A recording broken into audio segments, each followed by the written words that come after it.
pattern is called the Stuck in the Shuck. It's a really good midge emerger pattern.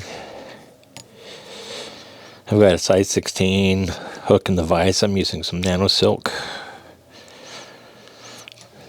I like the nano silk just on a pattern like this. It just doesn't build up much bulk, and we want to keep a pretty tight body on our midge here. So I've got our thread started, and I'm just going to take that back. You can see that I've got a barb on the hook. I will clip that before I ever fish with it or clamp it down. But for me, at least here is a good example of providing a measurement. I want my body to end right about where the thread is dangling there, close to the barb of the hook there. That looks about right to me. So I'm just going to take a couple of thread wraps forward, and we'll go ahead and we'll work on getting our first material tied in.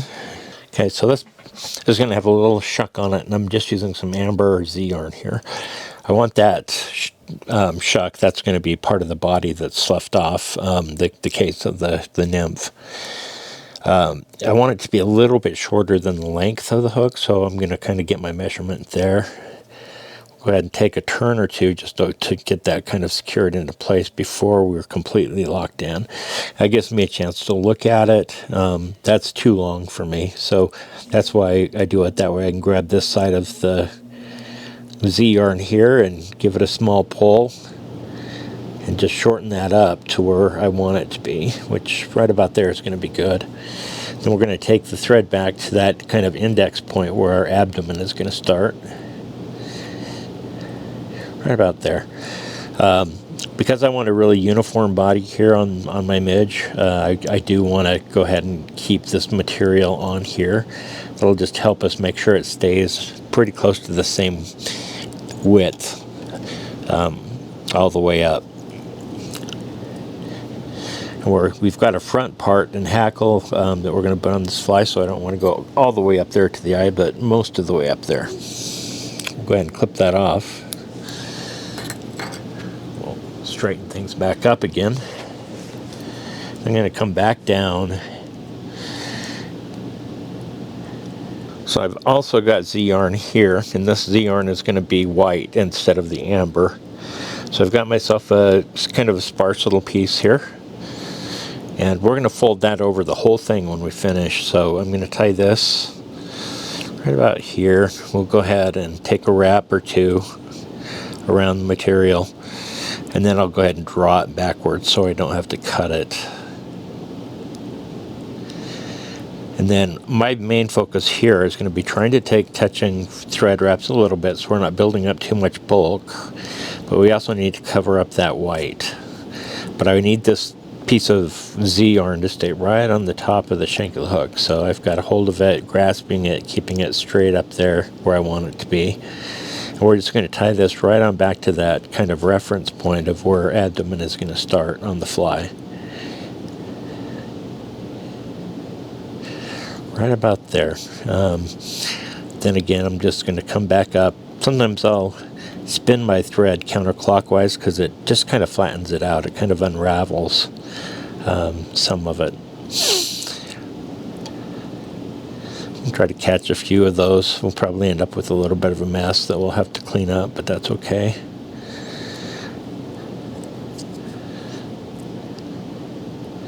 Don't want to go too much further than that. So I clipped up off a little bit of those little stragglers. We're going to go ahead and just take some touching thread wraps back over the top of it. Try to cover up as much of it as we can.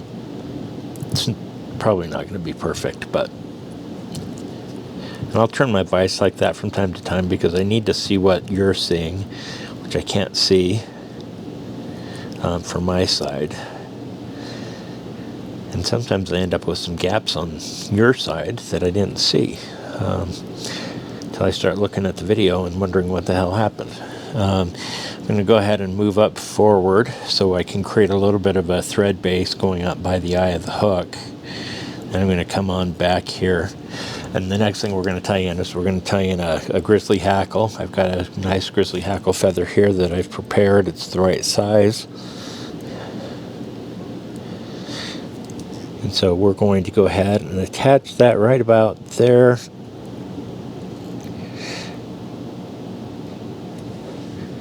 Maybe shorten that up a little bit.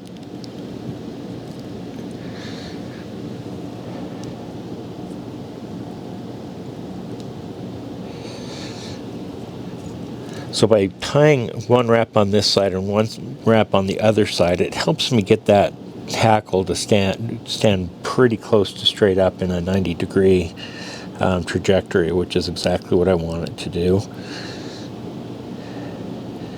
So I'm just going to take some thread wraps forward here now, and that stem of that hackle is going to come with me a little ways. I'm going to leave myself plenty of space, and that's not going to go anywhere. I'm going to take my scissors and we're going to just go ahead and cut the balance of that stem off. So we're kind of ready to go with that portion of the pattern. I'm going to come on back. So next I've got some fibers, or some herls from Peacock Eye. There you go. I've got 3 of them here. I'm going to go ahead and tie them in. They're going to be a nice, fluffy, beefy thorax here. So I'll just take a wrap or 2 here and draw them back. I'll tighten that on down right up to where they're connected. And then I'm going to come back up right to where I know I want the thorax of this fly to start. So I'm going to just kind of come back and take a few more wraps backwards over the top of both the herl and the hackle. And then I'm just going to try to create a pretty even base for those to travel by throwing on some additional thread wraps just right through here. I'm going to leave my thread hanging short of the eye. I'm going to take these 3 hackles and I'm going to kind of spin them in my fingers by the ends that I pulled off of the stem. And that just helps a little bit keep them from wanting to separate as we're tying this up towards the eye of the hook. When you have more than one hackle, they do like to separate and go apart from one another, which is often not what you're actually looking and hoping to accomplish. So once I've got that taken care of right about there, go ahead and throw my thread over the top to secure those peacock herls in place for me.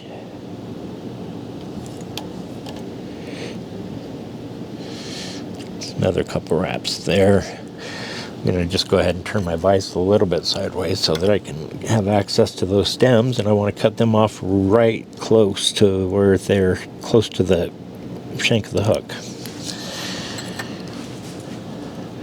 With that, we can go ahead and just kind of clean up with a couple of thread wraps there. I don't want my thread right at the eye at this point. So there we go. We've got a nice little thorax there. I'm going to grab my hackle pliers, grab hold of our saddle hackle,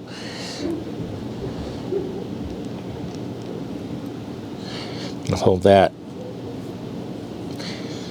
As yarn decided it wanted to play with my hackle, and I just don't like that at all. So I'm going to get one good wrap here at the very back of that thorax. And then I'm going to take wraps kind of a little bit of distance between them. So this isn't going to be like your traditional dry. So it's what we call palmering.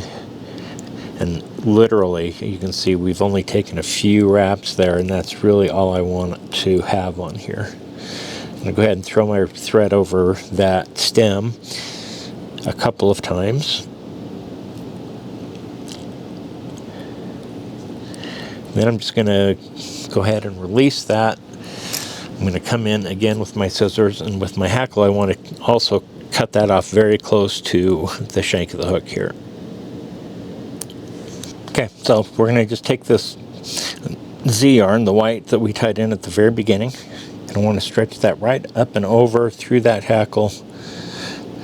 That's our stuck part of our stuck in the shuck. Take a few wraps backwards to just secure that nicely in place. Probably take a wrap underneath it on this side. I'm going to come in with my scissors now. We'll cut that off nice and close.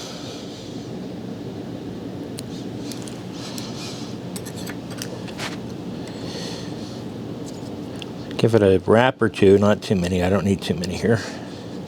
I'm going to go ahead and grab my whip finisher at this point.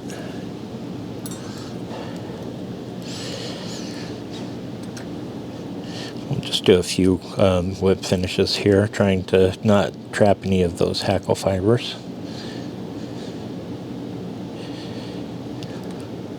Go ahead and let that slide right off. The other end of my whip finisher is actually a cutting tool, so I can just turn it around. I find that cuts off the thread nice and tight and close to the body, which is what I'm looking for. And we've got our nice amber shuck hanging out there. And there you go. There you have it. There's the stuck in the shuck. Give it a shot.